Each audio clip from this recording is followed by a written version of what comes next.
Bienvenidos a Charlas en la U, el programa de opinión de la Universidad del Valle. Nuestro invitado de hoy es uno de los más importantes historiadores colombianos.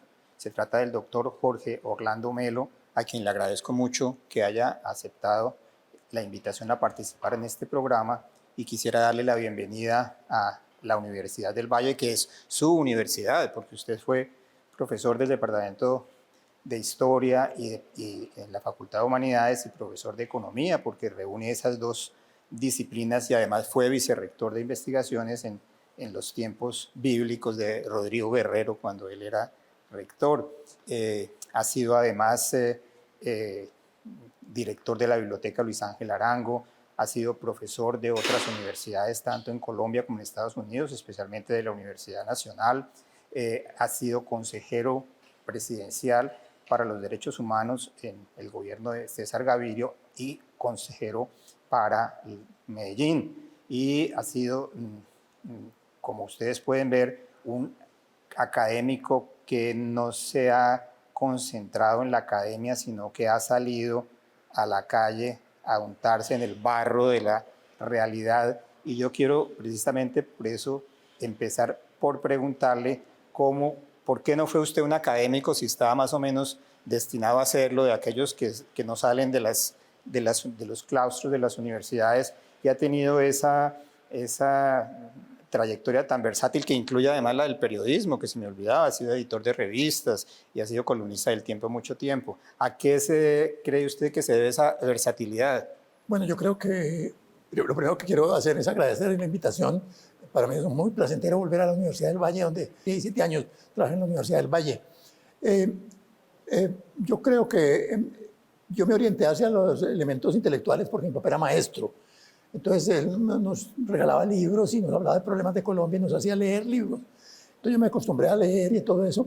Y cuando llegué a Bogotá, a la Nacional, a estudiar filosofía, y me fui a estudiar a Bogotá porque en Medellín no había carreras de filosofía establecidas como de hombres. Había una carrera de filosofía que se suponía que era para mujeres en el colegio de la enseñanza y en la Universidad Bolivariana. Finalmente, cuando llegué yo a Bogotá, entré a la Nacional y en la Nacional me metí en todos los conflictos que había en la época en la vida universitaria. Y conocí a un grupo de amigos de Medellín, a Estanislao Zuleta y Mario Arrubla, y con ellos participé en la formación de algunas cosas de esa época, que fueron, por una parte, una revista, la revista de Estrategia, y por otro lado, un partido político, el Partido de la Revolución Socialista.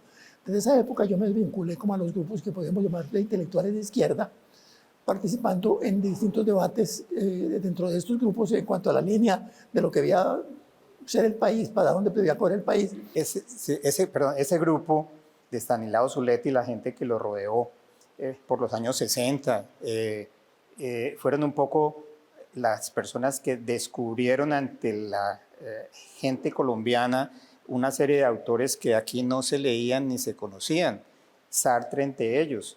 Y usted fue traductor de Sartre sumamente joven, sin haber salido de Colombia, porque no había estudiado en el exterior. Sino mi francés era completamente de libros. Ajá. Y lo había leído en libros, había leído a Sartre en libros, y había leído a Merleau-Ponty y a otros escritores franceses de la época.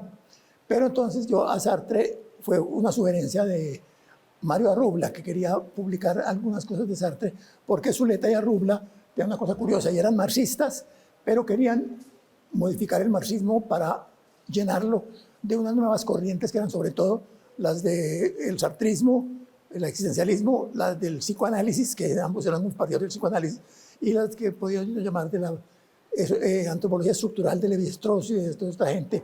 Entonces ellos querían meter... Que nadie conocía por estos vecindarios. Pues no se conocía mucho, se conocía más o menos, pero no era muy conocido. Pero entiendo que su traducción de Sartre fue todo un éxito. Pues fue un éxito en términos de ventas y fue un éxito también de opinión, porque fue hecha con mucho cuidado. Se publicó como libro, fue la primera traducción de Problemas de Método, un libro, un pedazo de un libro de Sartre que fue publicado separado, porque era un libro en el que Sartre trataba de decir cómo sacar al marxismo de lo que él consideraba que era la parálisis del marxismo, del dogmatismo en Francia en el año 62-63. Este libro fue publicado en Colombia en el año 63 o 64. Usted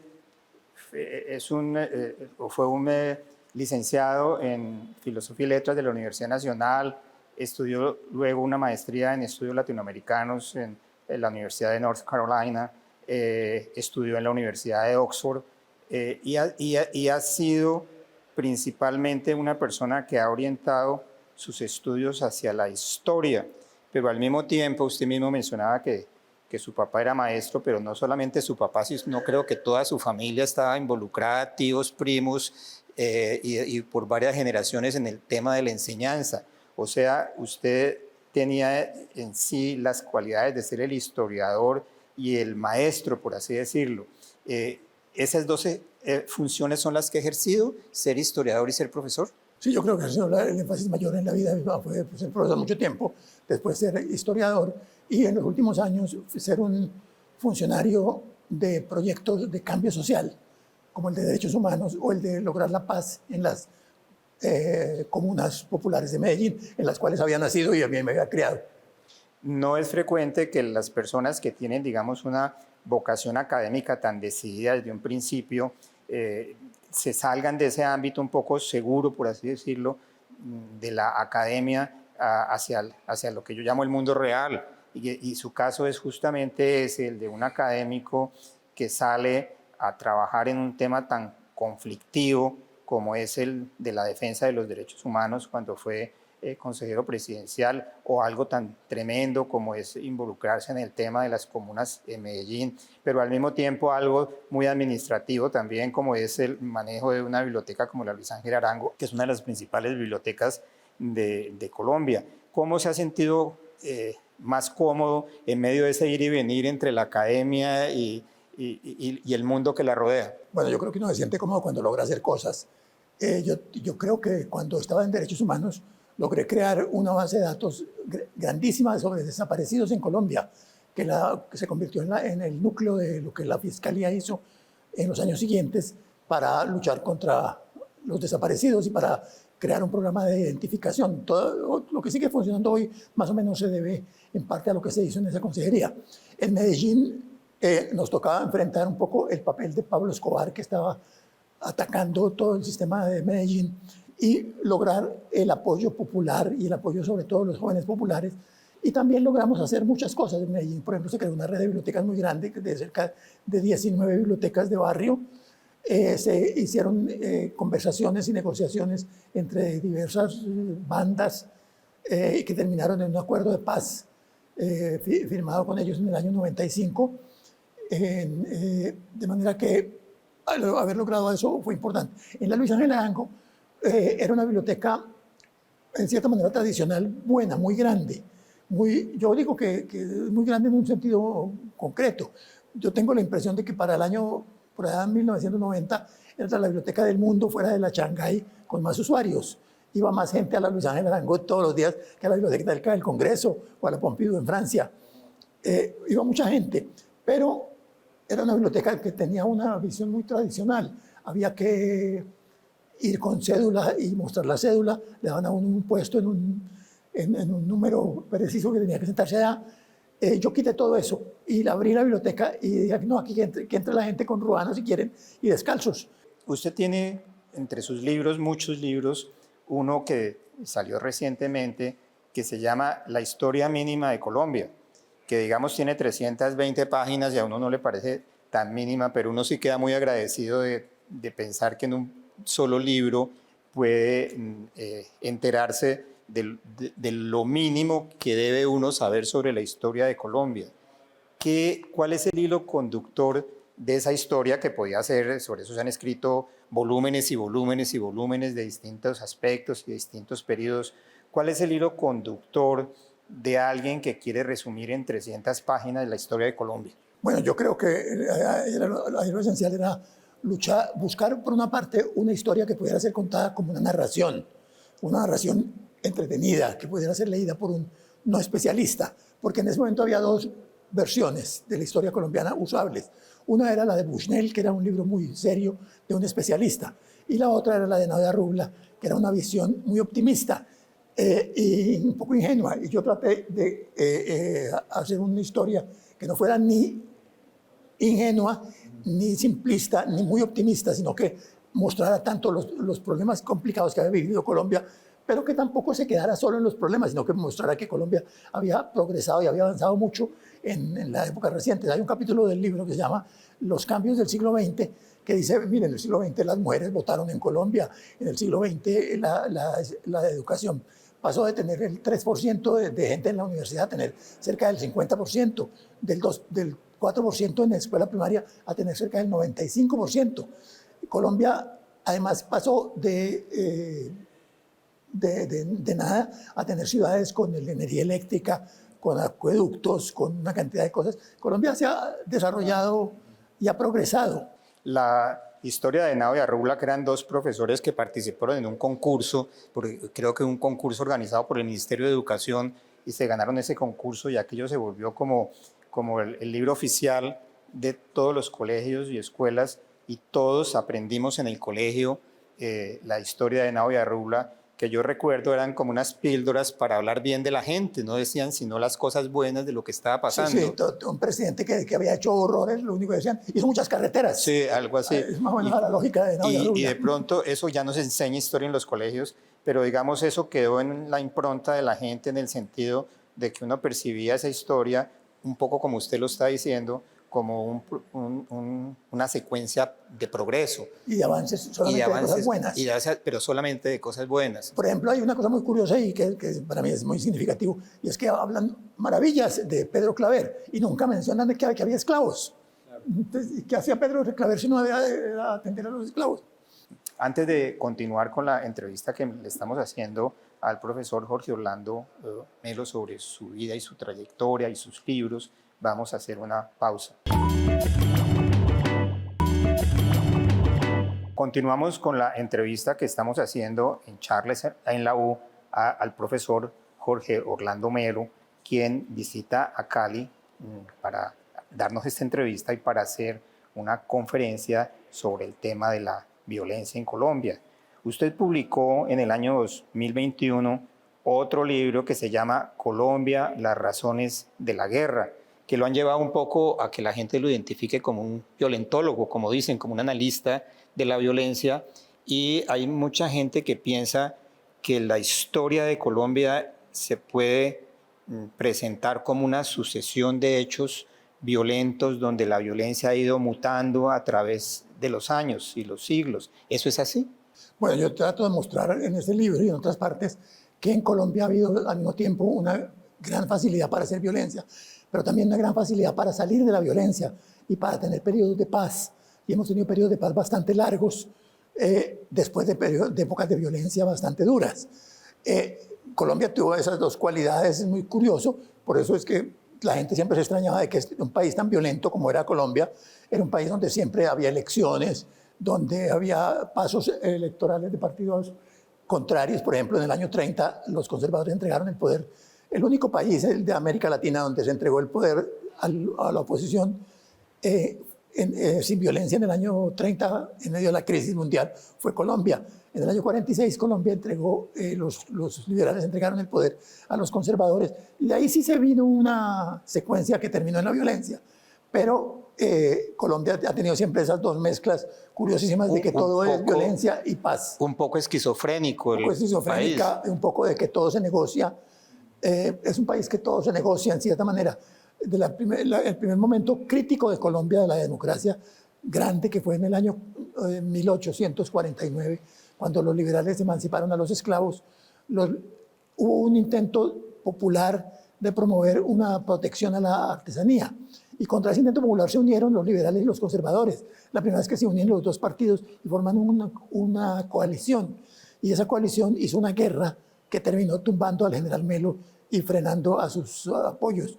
Y después, en el siglo XIX, a finales del siglo, los liberales y conservadores se aliaron en lo llamado la Regeneración, que fue dirigida por un liberal, Rafael Núñez, y por un conservador, Miguel Antonio Caro. Después, en el año 10, formaron los republicanos, que también mezclaban liberales y conservadores. Y en el año 58, cuando tumbaron a un gobierno militar, en el 57, formaron una nueva alianza, que fue el Frente Nacional, que también era un pacto en que liberales y conservadores se comprometían a gobernar junticos y a repartirse toda la tajada en el Congreso, en el gobierno, para hacer sus políticas de común acuerdo. Entonces en Colombia siempre ha habido, por un lado, mucho consenso, mucho acuerdo, mucha negociación y por otro lado, un enfrentamiento muy violento. Eso que acaba de hacer es un muy buen resumen de la historia constitucional de Colombia, que es, uno repasa esa historia constitucional y las constituciones como la de 1886, la gran reforma que se hizo en el año 10, la que se hizo luego en el plebiscito después de la dictadura de Rojas Pinilla. Todo eso es un afán de reconciliación que de todas maneras surge de la guerra. Sí, surge de la guerra, pero de una guerra que se hace entre gente que son amigos en las horas libres. En la guerra, que van a misa unos de 5 y otros de 7. Otros 7, o que van al Jockey Club en el año 89, como fueron los jefes de la revolución de los 1000 días liberales y conservadores. Ambos eran socios del Jockey Club. ¿Siempre ha sido un conflicto de élites? Pues siempre ha sido un conflicto en el cual las élites se han partido, como se partieron desde la época de la independencia, entre los partidarios de Bolívar y los partidarios de Santander.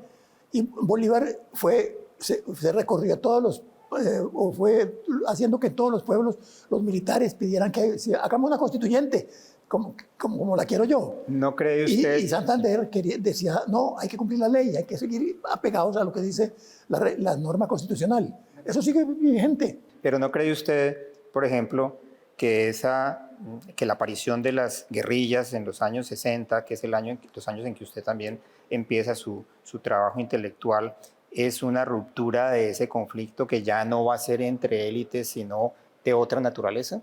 Bueno, la guerrilla es un conflicto de otra naturaleza, pero también son muchas las élites que están detrás de la guerrilla. Los dirigentes guerrilleros desde los años 20 incluían mucha gente de las clases altas, Heredia, María Cano, gente distinta. María Cano era prima del dueño del Espectador, de don Fidel Cano.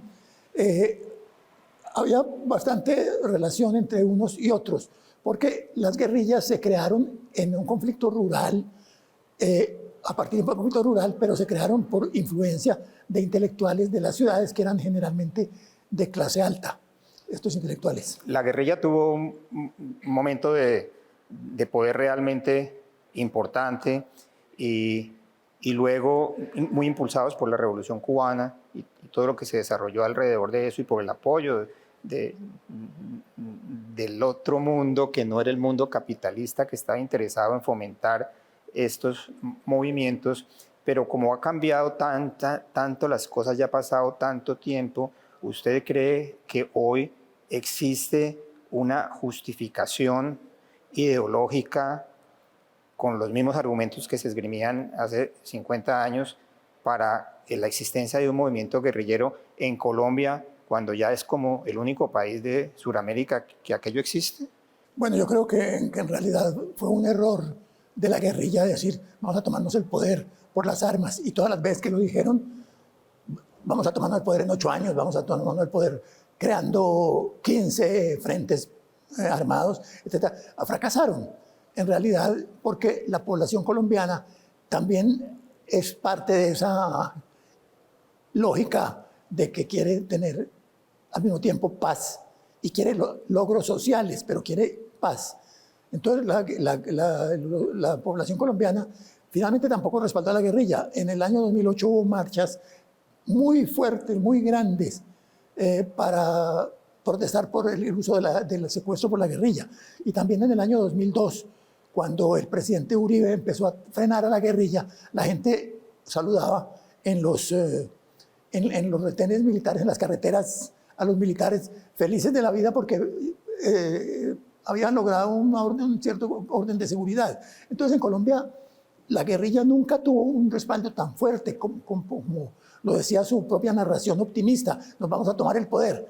Y en el mundo entero estaba pasando lo mismo. Y fue que los grandes proyectos comunistas fueron proyectos que se encascararon y que terminaron, como el de Rusia o el de China, en países manejados por una oligarquía financiera privada, muy parecida a la de un país capitalista, pero más corrupta.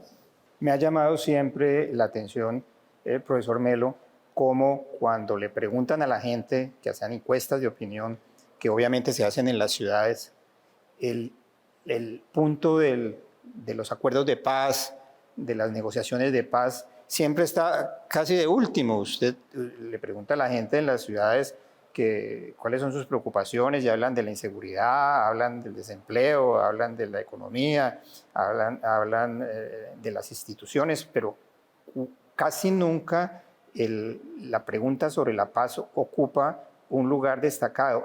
¿Por qué cree usted que en el imaginario urbano ha desaparecido la necesidad del tema de la paz? Bueno, yo creo que en general siempre la paz fue un problema esencialmente vivido por los campesinos, vivido por los problemas en relación con el problema de la tierra, por parte de campesinos que no estaban perdiendo la tierra y que se enfrentaban a una oligarquía terrateniente, a veces muy dura.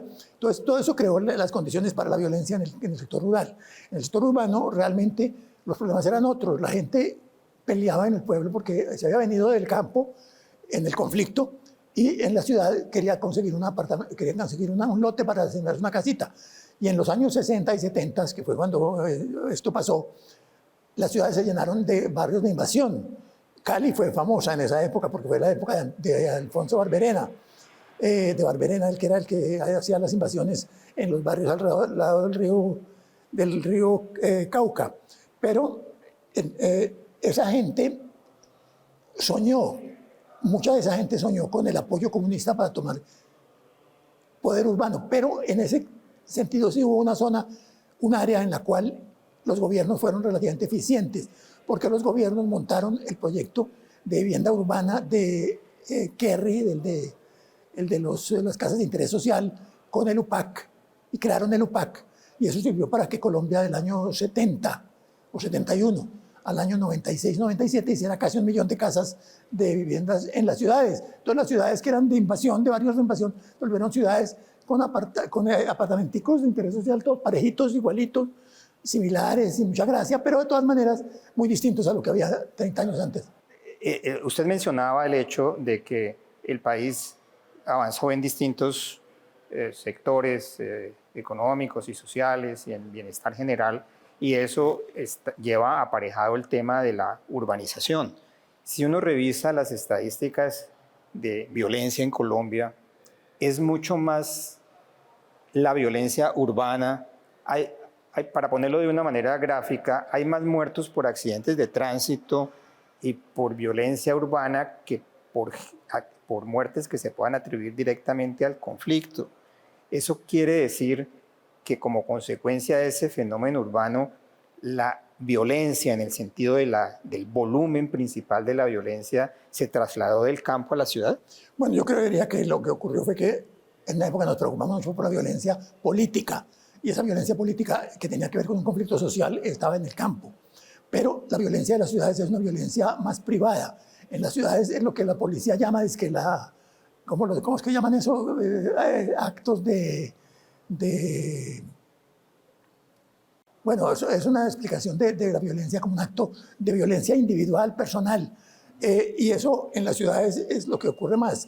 La gente muere en las ciudades porque lo atracan, o porque pelea con la familia, o con un amigo vecino, o a veces un poco porque unos delincuentes lo tratan de presionarlo socialmente. Y porque hay un elemento adicional del cual no hablamos, pero que está un poco detrás de todo lo que usted dice, que son el mercado de drogas, ¿no? De drogas hay un mercado de drogas en las ciudades. Que ahora produce más muertos en las ciudades que en el campo. Yo no creería eso. Yo creo que la gente sigue matándola en el campo por sembrar coca y por exportar coca y por controlar más de lo que matan en las ciudades. Aunque en las ciudades sí ha aparecido un poco la muerte por lo que la policía llama el pequeño tráfico. Porque en los barrios hay gente que se ha especializado en esto y trata de vender la droga, y al tratar de vender la droga entran en conflicto con otros grupos que están haciendo lo mismo. Eso lo lleva a uno a pensar que cuando se habla de la paz total, que es un tema que se ha manejado en este gobierno y que está, digamos, en la boca de todo el mundo, es un esfuerzo por primero tratar de identificar cuáles son los orígenes de la violencia y luego tratar de solucionarlos como al mismo tiempo, pero sabiendo que son todos muy distintos. ¿Qué opina usted de ese proceso de paz total y qué perspectiva le ve a que los colombianos podamos vivir en paz en el futuro, en un futuro inmediato? Bueno, yo no creo que en un futuro tan inmediato, pero sí en un futuro yo creo que sí. Hay dos cosas que yo quisiera destacar. Uno es que la negociación del 2016 fue una negociación que produjo en Colombia una cosa muy rara, y es que por primera vez no hay prácticamente intelectuales diciendo hay que hacer la guerrilla, hay que hacer la violencia, hay que tomarse el poder y formar una sociedad comunista. Eso se acabó el sueño de la sociedad que se reforma por las armas. Y prácticamente el único que todavía cree en algo de eso son los del ELN, pero son ya unos ancianos. No hay, creo que son mayores que yo, que ya es mucha gracia.